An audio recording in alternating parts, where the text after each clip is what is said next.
Welcome to the Bleeding Edge Report with Chris and Trey, where we scour the world in search of the latest technology triumphs and defeats. Thank you for watching.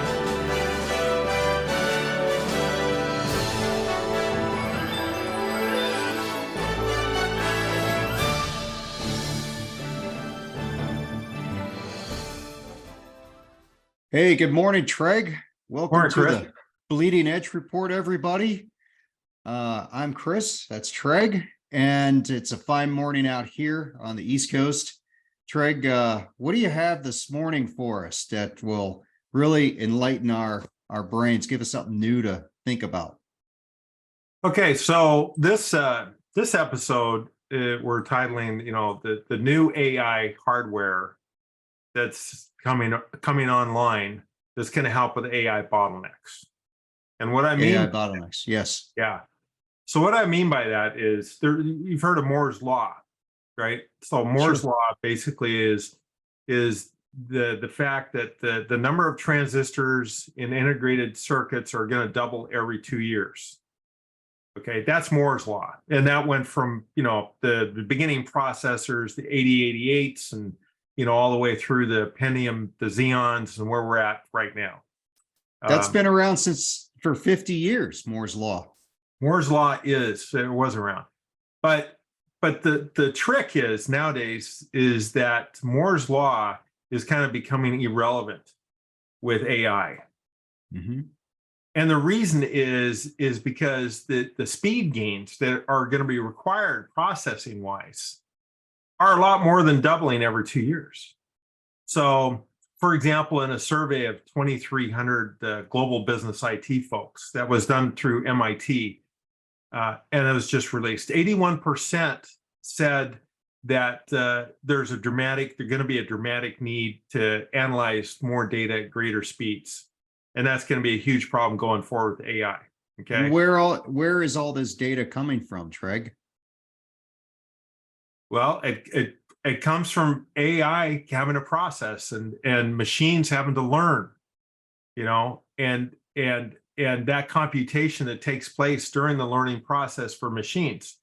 And then at the same time, you need that processing for the AI during the time it's actually processing a request or trying to perform something. Interesting. So all that takes a lot more CPU cycles. Okay. Tremendous amount more.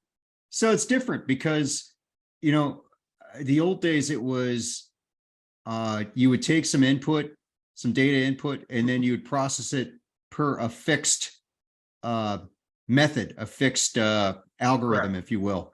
Correct. But because it's a learning methodology, it's probably 1,000 algorithms that are processing this same piece of information. They're just turning it every different way in order to fully understand every aspect of that piece of information. Is that about right? That's exactly it.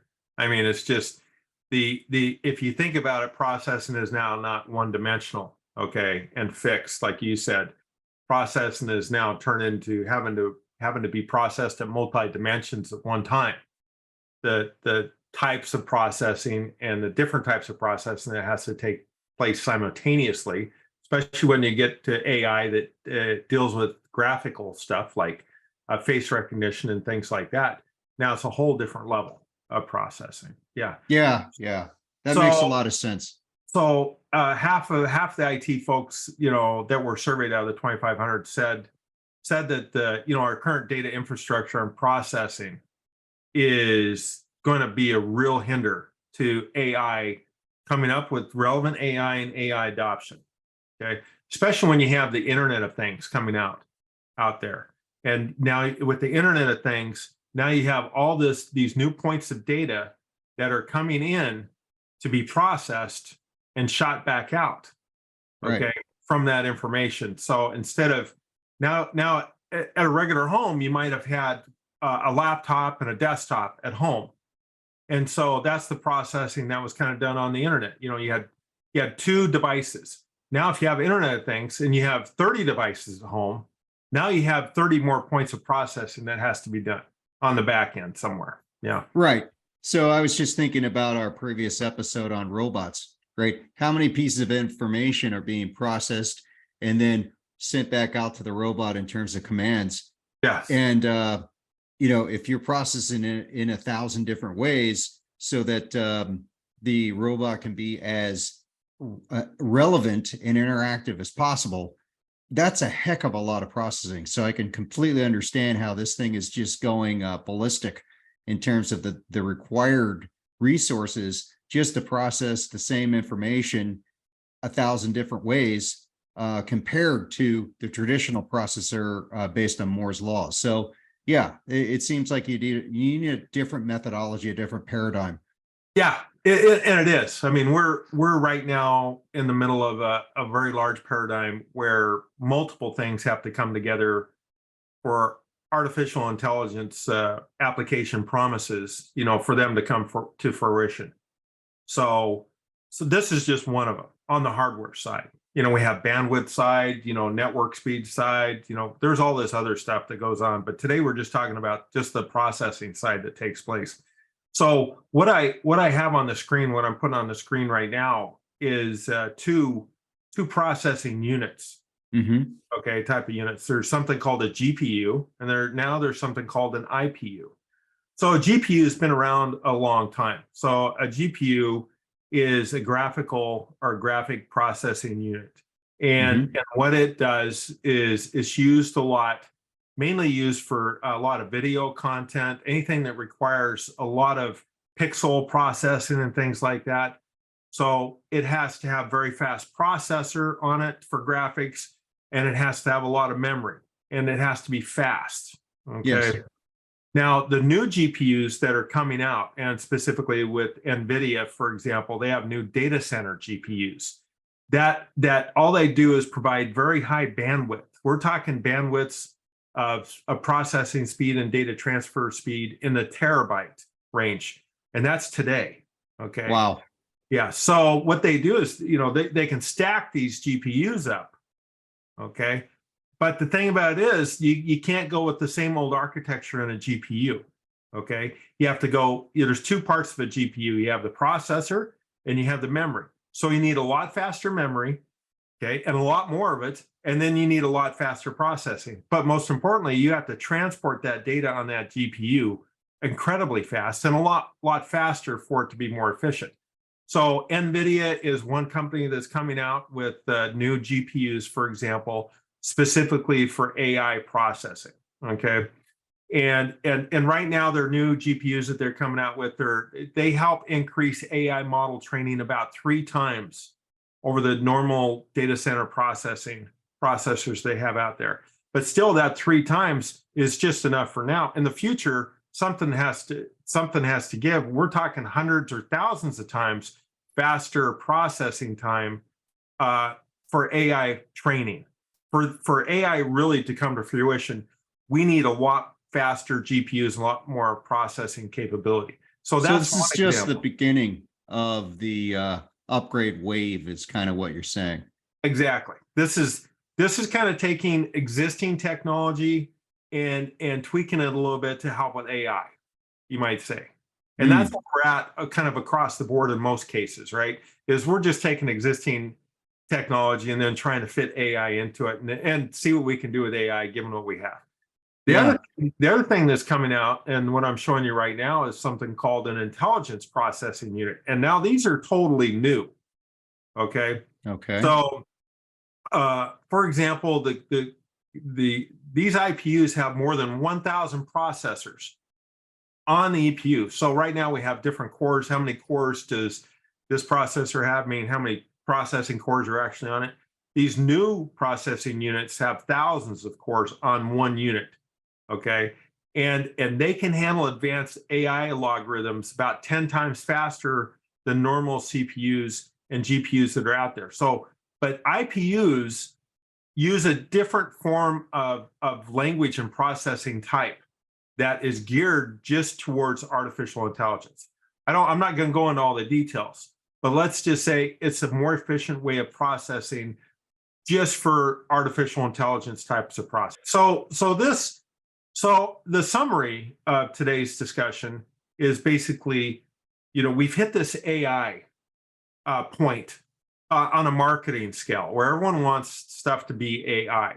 But the question Yes. is, when is the real AI capabilities going to come to fruition? And the real AI capabilities are not going to be deliverable until everything else catches up. This So sounds very familiar, doesn't it? it does. It's just like the internet back in the internet days, with the everyone's promising this internet's going to be the great thing and the greatest thing in the world. But the same thing, the processing power, wasn't there. The bandwidth wasn't there. All these things weren't there to actually make it and translate it into a commercialized vehicle, something that is truly different and is going to be profitable. So So, we're kind of in the same spot as we were maybe in 1996. I see. okay, Yeah. okay, because I was going to frame it a different way and say we're probably about halfway through the hype cycle, right? And Yeah. we're starting to see some demonstrative products that are supporting the vision with the GPU and the IPUs coming to market. And as you said, it's nascent, right? But I think one of the key points that you've nailed today is that maybe the old paradigm of Moore's law, it's shattered. It's just no longer relevant because there's got to be a better way to build these types of processors. I mean, what I'm thinking about when you say 1,000 cores put together is the amount of heat that's produced on Exactly. these things. Yeah. How long could that possibly last in a traditional design paradigm? Because It those won't things would last. burn out. Yeah, it needs to be super cooled somehow. Now Right. we're talking about processors that are, similar to quantum computers, that have to run at absolute zero, or you have to have some kind of massive cooling system on it. That the processor is just a really small part of the computer. The computer is really just to keep it cool. Yeah, So the ripple effect is huge here because if you think yeah, about Amazon, who's going to put AI in the cloud, well, guess how many data centers in Spokane they've got to redesign in order just to keep these things cool. or where AI is really going to be in the next 5 years. Is it truly going to be AI, or is it something that's just packaged as AI that was already there, right? But they're calling it AI. So now you have Prime AI, for example. Instead of $14 a month, you got to pay $39 a month for Prime AI. But it's really just another level of the existing one using existing technology. So we're not going to see the real AI come out and be utilized until we get over this hardware hump. Okay. And this hardware, is not just memory, it's not just processing power, it's the transport of the data speed between all that to make it happen. So a lot Mhm. has to come together. Yes. So Well, I that's kind think of this what I was have for you today. yeah, I think this was a really good puzzle piece to talk about in depth, Trek, because as we've gone through the past few videos, we've been talking about each of these bricks that make up the entire construct of where we're headed with AI as the focus, right? But there's so much engineering and product requirements on the back end to make it all Oh, work. And this is a critical piece. This is like the ball bearings for a vehicle, right? It's at the core of it. So if this doesn't work, you're just not going to get there. But yeah. yeah, Yeah. fantastic take. I really appreciate you sharing. You've taught me a lot of things today on this, and I'm looking forward to the next episode where we share even more. I guess it's my turn, so I'll have to think Next of turn. something real good. Next time. Yes. Next time. But Okay. Well, hey, you bet, Chris. I appreciate you, letting me talk a little bit, and hopefully everyone kind of learned a little bit here today. And yep. thank you If very you much. if you like this video, please like and subscribe. As always, we're Yes. still collecting subscribers so we can continue making these videos. Appreciate your Yeah. support. Have a terrific day. We're still letting new subscribers come in. We Yeah, haven't that's we true. haven't closed it off. We haven't capped it yet. So get in before we cap it.